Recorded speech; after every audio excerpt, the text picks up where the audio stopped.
Assalamualaikum warahmatullahi wabarakatuh. Kami dari kelompok 1 Praktikum Kerja Lapangan Fakultas Pertanian Program Studi Agribisnis Universitas Mataram periode 20 Maret sampai dengan 23 Mei. Melalui video ini, kami akan mempresentasikan kegiatan praktikum kerja lapangan kami dengan dosen pembimbing, yaitu Bapak Insinyur Nur Taji Watoni, serta Pak Isa Ansori selaku pemilik UD Lombok Flora.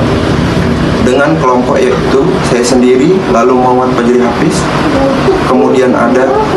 Perkenalkan, nama saya lalu Muhammad Rizky Soehardi dengan NIM C1G0201133.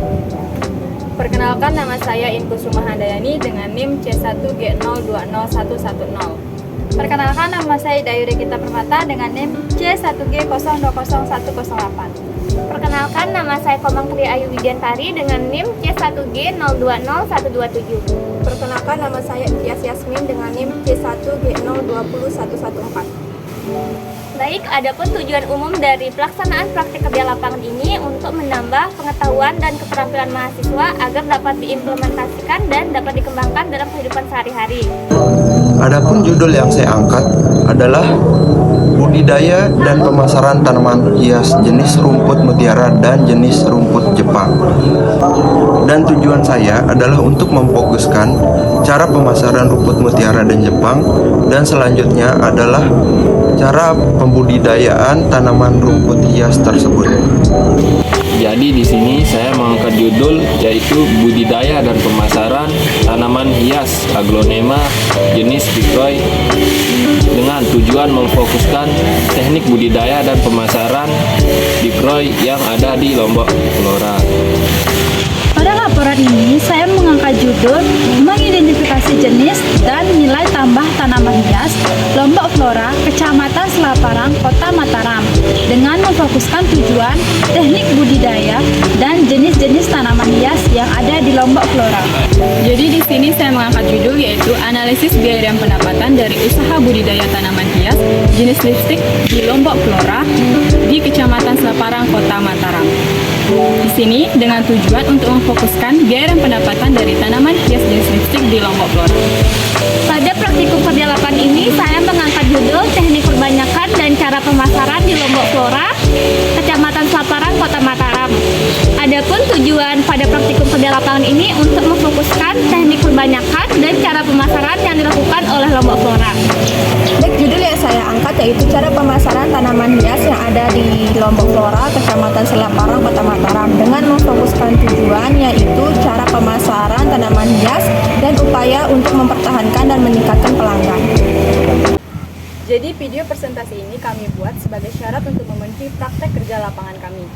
Baik, tidak berlama-lama lagi, marilah kita saksikan video presentasi dari kelompok 1 di instansi Lombok Flora. Selamat menyaksikan. Selamat menyaksikan, guys.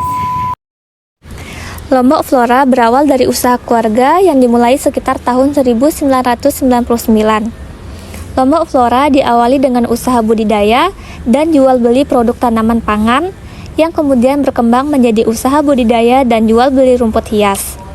Sejak saat itu, Lombok Flora menjadi salah satu penyedia rumput hias terbaik dan terbesar di NTB. Hal ini diperkuat dengan lokasi Lombok Flora di Jalan Udayana Mataram yang merupakan sentra budidaya dan perdagangan tanaman hias di NTB. Seiring waktu berjalan, usaha Lombok Flora tidak hanya berfokus pada rumput hias, namun mulai mengembangkan aneka tanaman hias lainnya, baik untuk dalam ruangan maupun luar ruangan. Adapun nama pemilik dari Lombok Flora yaitu M. Isa Ansori SP dan Bapak Zul Hakim SE, di mana induk usahanya yakni PT Restu Bumi Pratama dan lini usahanya budidaya dan jual beli tanaman hias. Teknik perbanyakan tanaman aglonema siam aurora yang dilakukan di Lombok Flora dengan cara vegetatif. Perbanyakan secara vegetatif sering dilakukan oleh para pembudidaya untuk menghasilkan tanaman dalam jumlah banyak, serta untuk mempunyai sifat dan bentuk yang mirip dengan induknya. Perbanyakan secara vegetatif yang dilakukan di Lombok Flora antara lain, yang pertama pemisahan anakan, dan yang kedua dengan cara mencacah batang aglonema siam aurora. Teknik perbanyakan dengan melakukan pemisahan anakan dapat dilakukan dengan cara yang pertama, menyiapkan media tanam Aglaonema siam aurora yang meliputi polybag ukuran 15 cm, tanah subur, dan sekam dengan perbandingan 2:1. Yang kedua, memilih tanaman Aglaonema siam aurora yang anakannya sudah memiliki daun kering serta minimal berdaun 3. Selanjutnya, memotong anakan Aglaonema siam aurora dengan menggunakan cutter, di mana saat memotong Aglaonema, pastikan cutter tidak mengenakan anakan yang lainnya agar Aglaonema tidak menjadi busuk. Saat melakukan pemisahan anakan, sebaiknya akar Aglaonema juga ikut dipotong. Yang keempat, menanam anakan Aglaonema menggunakan polybag ukuran 15 cm, serta sekam yang telah dicampurkan dengan tanah subur. Ukuran polybag harus disesuaikan dengan ukuran anakan Aglaonema. Hal ini dilakukan agar anakan Aglaonema cepat beradaptasi. Yang kelima, setelah selesai menanam anakan Aglaonema, selanjutnya tanaman Aglaonema tersebut dipindahkan ke tempat yang sejuk dan teduh. Hindari meletakkan Aglaonema di bawah matahari secara langsung. Selanjutnya, setelah 4-6 bulan, anakan Aglaonema yang telah ditanam siap untuk diperbanyak kembali dengan cara pemisahan anakan.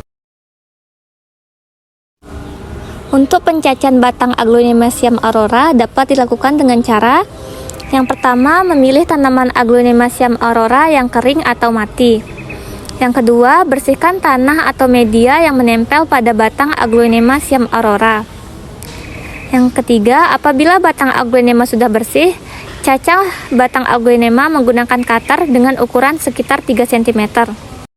Yang keempat, menyiapkan media tanam untuk hasil cacahan batang, liputi keranjang, karung plastik, dan tanah subur.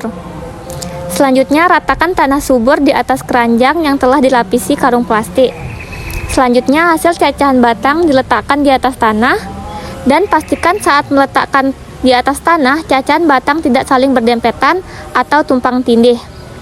Apabila keranjang sudah terisi penuh oleh cacahan batang, lapisi dengan menggunakan tanah hingga cacahan batang tersebut tidak terlihat di permukaan. Selanjutnya, setelah selesai meletakkan media tanam, cacahan batang Aglaonema ke tempat yang sejuk dan teduh. Selanjutnya, beberapa cara pemasaran yang dilakukan Lombok Flora. Yang pertama, pembeli mendatangi langsung ke lokasi Lombok Flora. Umumnya, cara pemasaran yang dilakukan Lombok Flora yaitu pembeli mendatangi lokasi secara langsung, baik pembelian secara parsial maupun borongan. Untuk konsumen yang membeli borongan, Lombok Flora memberikan pelayanan jasa pengantaran sampai ke tujuan konsumen. Tanaman hias khususnya Aglaonema siam aurora dibanderol seharga Rp25.000 per pot. Selain untuk koleksi pribadi, ada juga pedagang asongan atau pengepul yang membeli tanaman hias Aglaonema siam aurora untuk dijual kembali. Adapun harga yang dibanderol oleh Lombok Flora seharga Rp10.000 per polybag dengan ukuran 15 cm. Yang kedua, cara pemasaran dengan memberikan jasa penyewaan tanaman hias. Dalam memasarkan tanaman hias, Lombok Flora juga memberikan jasa penyewaan tanaman. Jasa penyewaan jenis tanaman hias biasanya digunakan untuk mendekor panggung, di mana sekali dekor dapat mencapai 5 juta per acara. Hal ini tergantung dari jenis tanaman hias apa saja yang diperlukan oleh beberapa jumlah tanaman hias yang dibutuhkan. Yang kedua, cara pemasaran memberikan jasa penyewaan tanaman hias. Dalam memasarkan tanaman hias, Lombok Flora juga memberikan jasa penyewaan tanaman. Jasa penyewaan jenis tanaman hias biasanya digunakan untuk mendekor panggung, di mana sekali dekor dapat mencapai 5 juta per acara. Hal ini tergantung dari jenis tanaman hias apa saja yang diperlukan dan berapa jumlah tanaman hias yang dibutuhkan. Adapun teknik budidaya tanaman hias yaitu persiapan lahan atau media tanam menggunakan lahan, pot atau polybag. Yang kedua ada pembibitan. Pembibitan dapat dilakukan menggunakan biji atau perbanyakan vegetatif. Selanjutnya ada penanaman. Penanaman dapat dilakukan menggunakan sekam atau tanah. Yang keempat ada pemupukan. Pemupukan yaitu yang digunakan adalah pupuk kandang, urea, dan eskadot. Pemeliharaan. Pemeliharaan dapat dilakukan dengan cara yang pertama penyiraman, pemupukan, penyulaman, pemberantasan hama, dan penyiangan. Dan yang terakhir yaitu pengendalian OPT. Pengendalian OPT dilakukan yaitu dengan cara mencabut gulma secara manual atau menggunakan mesin. Serta panen dan pasca panen adalah hasil produksi tanaman hias lalu dipasarkan kepada konsumen. Yang kedua yaitu jenis dan kelompok tanaman hias. Di Lombok Flora terdapat 6 kelompok tanaman hias. Yang pertama, Aglonema, yang kedua, Calathea, yang ketiga, kaktus, yang keempat, Anthurium, yang kelima, Philodendron, yang keenam, Spatulum, dan yang ketujuh yaitu rumput. Adapun biaya yang dibutuhkan untuk memproduksi tanaman hias lipstik yaitu terdiri dari biaya tetap dan biaya variabel. Biaya tetap merupakan biaya yang harus dikeluarkan oleh pengusaha dalam melakukan proses produksi atau tidak. Artinya, biaya yang tidak berubah menurut level output yang dihasilkan.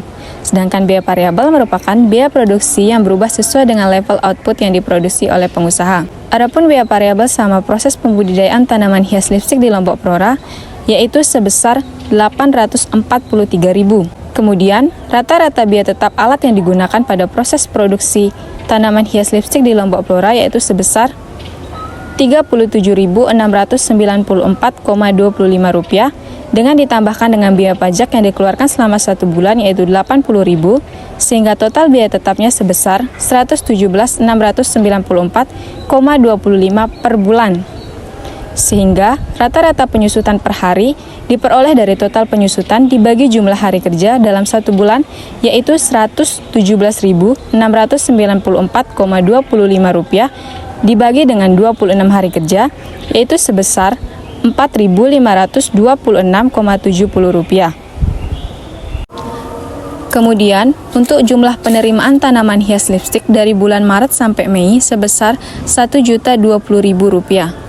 Sehingga pendapatan yang diperoleh oleh Lombok Flora dalam penjualan tanaman hias lipstik sebanyak 36 itu sebesar Rp172.473,29 yang diperoleh dari total penerimaan dikurangi dengan total biaya produksi. Adapun hal yang harus diperhatikan pada usaha budidaya tanaman hias rumput jenis mutiara dan Jepang adalah yang pertama, persiapan lahan. Lahan yang dibutuhkan untuk bertanam rumput dapat merupakan lahan yang rata ataupun bergelombang, tergantung tanah yang tersedia. Kemudian kita dapat membuat saluran air agar lahan rumput tidak tergenang air. Yang kedua adalah pengolahan tanah. Pengolahan tanah dilakukan untuk menyediakan media tanam yang gembur. Pengolahan tanah dapat dilakukan dengan cara mencangkul atau menggunakan traktor dengan cara tanah dibongkar dengan kedalaman 25-30 cm. Yang ketiga adalah penggaruan. Penggaruan bermaksud untuk meratakan permukaan tanah dan membuang kotoran-kotoran seperti ranting pohon, batu, gulma dari permukaan tanah tersebut. Adapun yang keempat adalah penanaman. Penanaman rumput di atas lahan yang sudah siap tanam dilakukan dengan cara memecah rumpunan rumput menjadi beberapa bagian sesuai dengan kebutuhan. Penanaman dengan cara stek ini dilakukan untuk mempercepat pertumbuhan rumput dan mempercepat akan kebutuhan rumput. Penanaman dilakukan dengan cara acak tanpa menggunakan jarak, dengan ketebalan sesuai dengan kebutuhan. Sebaiknya penanaman dilakukan lebih rapat atau tebal sehingga dapat mempercepat menyatunya rumput yang satu dengan yang lainnya. Yang kelima adalah penyiraman. Penyiraman rumput setelah tanam dilakukan bersamaan dengan memukul atau menekan hamparan rumput yang sudah ditanam, yang bertujuan untuk masuknya akar rumput ke dalam tanah agar tidak mengering. Penyiraman setelah tanam dilakukan 3 kali sehari, guyuran air di pagi, siang, dan sore hari selama 1 minggu pertama. Hal ini bertujuan untuk membantu mendapatkan kesegaran dan mempercepat proses pertumbuhan. Selanjutnya adalah pengendalian gulma. Semua jenis rumput tak ada yang bebas dari gulma. Tanaman pengganggu ini bisa tumbuh di antara rumput hias yang kita budidayakan tersebut. Sebelum merusak rumput, maka pengendalian dapat dilakukan secara mekanis dengan mencabut tumbuhan pengganggu tersebut. Dan yang terakhir adalah pemupukan. Pemberian hara pada tanaman. Rumput mutlak diperlukan agar pertumbuhannya indah. Terdapat sekitar 16-17 unsur hara yang dibutuhkan rumput. Hilangnya hara pada rumput dapat disebabkan oleh terbawa panen, diambil tanaman, pencucian, penguapan, dan sebagainya, yang menyebabkan berkurangnya hara dari dalam tanah.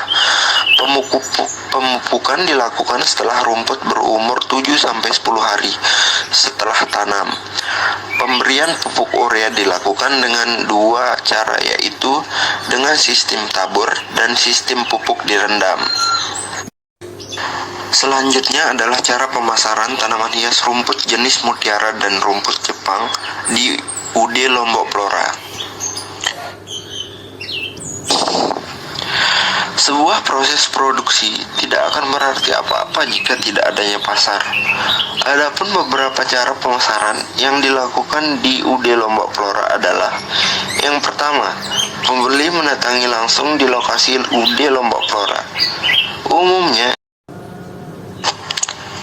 Yang kedua adalah melayani pemasaran tanaman hias rumput jenis rumput mutiara dan Jepang melalui jasa taman atau biasa disebut landscape. Teknik budidaya yang dipakai di Lombok Flora ya untuk mengembangbiakan atau memperbanyak tanaman hias aglonema jenis Big Roy ini, yakni dengan cara pemisahan anakan, di mana mereka akan memisahkan anak-anak yang atau tunas-tunas baru Big Roy tersebut ke pot-pot kecil yang lain. Untuk pemasarannya yaitu dengan cara konsumen yang datang ke UD Lombok Flora itu tersebut dengan bebas memilih besar tanaman hias Big Roy yang mereka akan pilih. Selanjutnya adalah cara pemasaran tanaman hias yang ada di Lombok Flora, sama seperti yang telah disampaikan oleh teman-teman sebelumnya. Yaitu yang pertama, pembeli mendatangi langsung di lokasi Lombok Flora, kemudian memberikan jasa penyewaan tanaman hias, dan melayani pemasaran tanaman hias melalui jasa taman atau landscape. Selanjutnya yaitu upaya mempertahankan dan meningkatkan pelanggan pada pemasaran tanaman hias di Lombok Flora.